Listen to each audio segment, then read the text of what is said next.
Greetings and welcome back.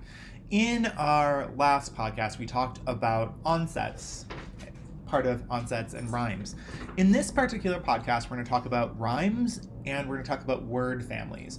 We're also going to talk about phonograms, so that's tossed in here as well. All of it's connected. I will explain it all over the course of the next couple of minutes. Now, when we were talking about onsets, we were talking about the initial consonant or consonants preceding the vowel sound in a one-syllable word.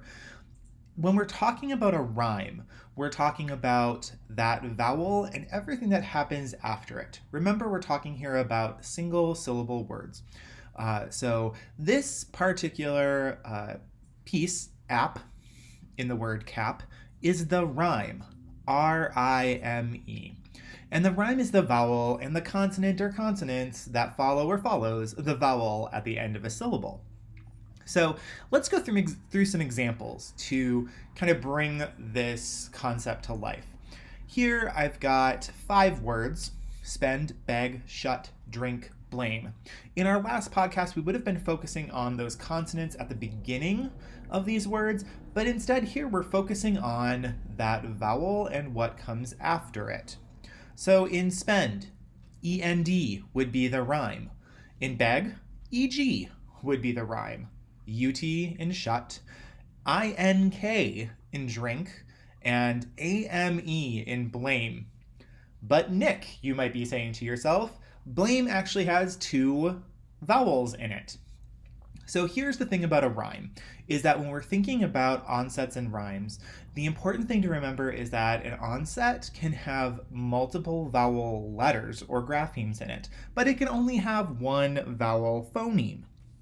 In the word blame, we only hear one vowel phoneme because of generalizations that we've covered in previous podcasts. So therefore, that AME becomes the rhyme. Now the rules for rhymes is that the vowel and final consonant or consonants are in the syllable. That's what that rhyme is. And it's possible to have more than one vowel letter, but only one vowel phoneme. So we have to be careful about that. Now this allows us to be thinking about how rhymes allow us to spell lots of other words, like bell, fell, and sell. All of these particular words utilize the rhyme ELL. By putting a different onset onto the rhyme, we create a variety of different words. Now, sometimes word families are used interchangeably with rhymes, and this isn't exactly correct. So we're going to spend a little bit of time talking about what word families are. Now, word families are words that are spelled with the same rhyme, R-I-M-E. So bell, sell, fell, those are all spelled with the same rhyme. Now, when pronounced words that have the same vowel and ending consonant phonemes, rhyme, R-H-Y-M-E, if they do both of those things, utilize the same rhyme, and rhyme when pronounced, they're part of a word family. So fell, bell, and sell, those are all part of the ELL word family. Now, this becomes a little bit tricky when you start looking at a couple of different words. So let's pull apart some examples. So here I've pulled together 4 sets of 2 words each. And what I'm going to do is talk you through whether or not they share the same rhyme and whether or not they rhyme.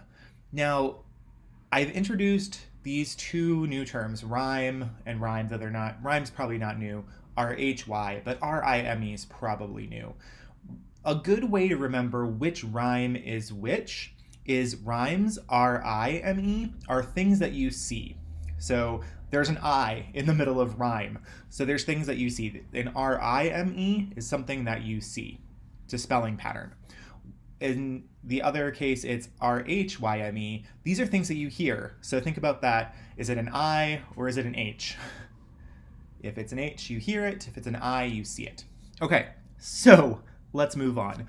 Our first words are cat and mat. Both of these share the same rhyme, A-T. Cat has a C in front of the rhyme. That's the onset. The onset for mat is M. but they both share the same rhyme, RI. They also rhyme. Mat, cat. They have the same sound at the very end of the word. So that is a word family. Best and test. Both of these share the same rhyme. EST. The onset for best is B. The onset for test is T. They also rhyme. Best, test. It sounds the same at the end. So this too is a word family. When we move into for and more, the first thing that strikes me is that yes, these two words rhyme. However, when I look at the rhyme RIME, for has OUR and more has ORE. So while these rhyme, they don't share a rhyme. So this is not a word family. Now, when we're looking at save and have, they both do share a rhyme, AVE. They utilize that rhyme. However, they don't rhyme.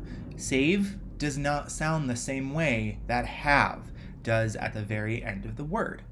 So therefore, this one also is not a word family.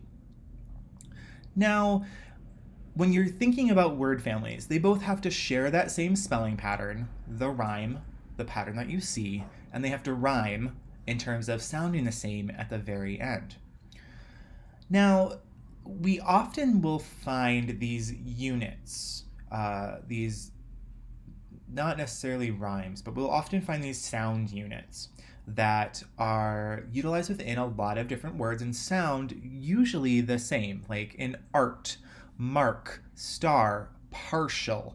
And I put the shul in parentheses to designate that that's a separate syllable. In each of these words, the AR makes a sound that is consistent through all of them. And you could say that ART is a rhyme, ARK is a rhyme, AR in and of itself is a rhyme. However, there's a specialized term that references these letter combinations that sound the same across multiple words that comes up in the Foundation of Readings test. And these kinds of sounds are called phonograms. So it's a series of letters that represent the same phonological unit in different words. So just like AR sounded the same in all of those words on the previous slide, that's what a phonogram is. It's the same as IGH, like high, sigh, light. Even though you add or change consonants to the end or the beginning, that sound stays the same. Now that said, this is how phonogram is used on the Foundations of Reading test.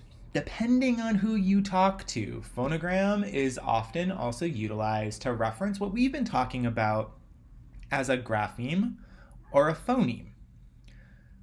So, you want to be sure to check your teacher's guides when you are engaging in any kind of word study activity so that you know exactly how that particular curriculum is utilizing this term. For us, we're going to continue to separate phoneme and grapheme to help us better understand that relationship. And we're going to use phonogram to represent those letter combinations that have the same sound, the same phonological unit in a variety of different words, just like AR or IGH. So with that, we have covered onsets, we have covered rhymes. To review, when we're thinking about an onset, the onset is the consonant letter or letters at the beginning of a syllable. And not all words have an onset. Some words like at or ask are devoid of any consonant letter. They just don't have an onset. A rhyme consists of that vowel and the consonant or consonants that follow or follows it at the end of a syllable. It represents only one vowel phoneme, but that doesn't mean there can't be more than one vowel, there can only be one vowel phoneme, sorry, got lost there for a second. One vowel phoneme, but there may be more than one consonant phoneme. So you might have a blend, you might have a digraph happening at the end of that particular rhyme. Now remember, a word family is different from a rhyme. A word family consists of words that have a common rhyme, RI, meaning a pattern that you see, and the same rhyming sound, RH, that you hear. And phonograms represent the same phonological unit or sound, but in a variety of different words. So like AR or IGH. You can add different consonants to the beginning or the end to create different words, and it doesn't change the sound that that particular unit makes. So with that, we've covered onset and rhyme.